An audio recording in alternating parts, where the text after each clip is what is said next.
My aloof roommate is physically linked to my water cup. I twist the cap and he groans. I take a sip and he licks his lips. But when I poured bubble tea into it and took a few hard pulls on the straw, he lunged at me and snatched the cup away. Don't suck. My cheap plastic water bottle hit the dorm floor and shattered. Great. My roommate, Sebastian, slid a drawer open and pulled out a cup. Here, take this. It was a glass tumbler. High quality stuff. It had these transparent purple lavender flowers swirling around the glass. The lid had a small, tight silicone hole tailored for a straw. It looked brand new. Pristine. I was honestly a little shook. Thanks, man. He avoided my eyes, turning his back to me to focus on his gaming rig. I carefully twisted the lid open. Immediately, a suppressed, low groan came from Sebastian's direction. I poured some warm water in and took a sip. Sebastian sucked in a sharp, jagged breath. His hand on the mechanical keyboard trembled, his fingers slipping off the keys. He licked his lips, looking like he was enduring some kind of torture or intense pleasure. His lips were thin, the Cupid's bow sharp like a knife. Looking at them made me want to bite them. Yeah, okay, I admit it. I'm into Sebastian. I swear to God, before I met him, I was the straightest guy in the state. After high school, my only plan was to get to college and bang a hot, bubbly cheerleader. But the moment I walked into this dorm and saw Sebastian,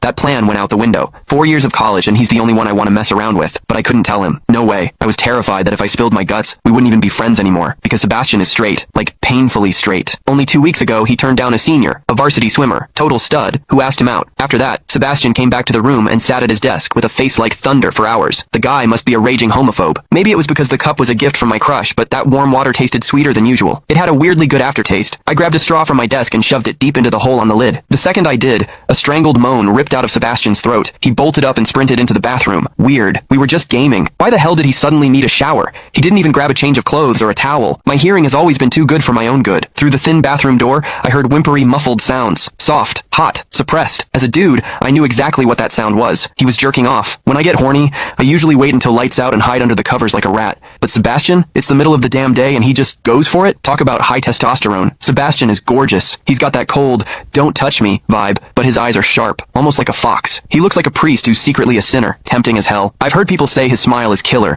but I've never actually seen it. Sitting there, I couldn't help but picture what was happening behind that door. That aloof, icy face flushed with heat. His lean, muscular body. The veins popping on the back of his hand as he gripped himself. Does he keep that cold expression even when he's beating his meat? My thoughts were getting way too dirty. My face felt hot. After a long time, I heard a final, guttural grunt from the bathroom. The door clicked open, and Sebastian walked out. His face was bright red, a sheen of sweat glistening on his forehead. There was a visible tooth mark on his lower lip where he'd bitten down too hard. He walked straight to his wardrobe, grabbed fresh clothes, and went right back into the bathroom. Then the shower turned on. Okay, now he was actually cleaning up. The mental image of him panting in there made my throat dry. I grabbed the glass tumbler again and chugged a few large gulps. The water in the bathroom stopped, then started again. It took him forever to come out. When he finally did, he looked at me with this weird, resentful glare. Strange. Was I imagining things? Sebastian sat back down to game, and I poured myself another refill. I wasn't really thirsty anymore. Click the link in my bio to get the full story for free.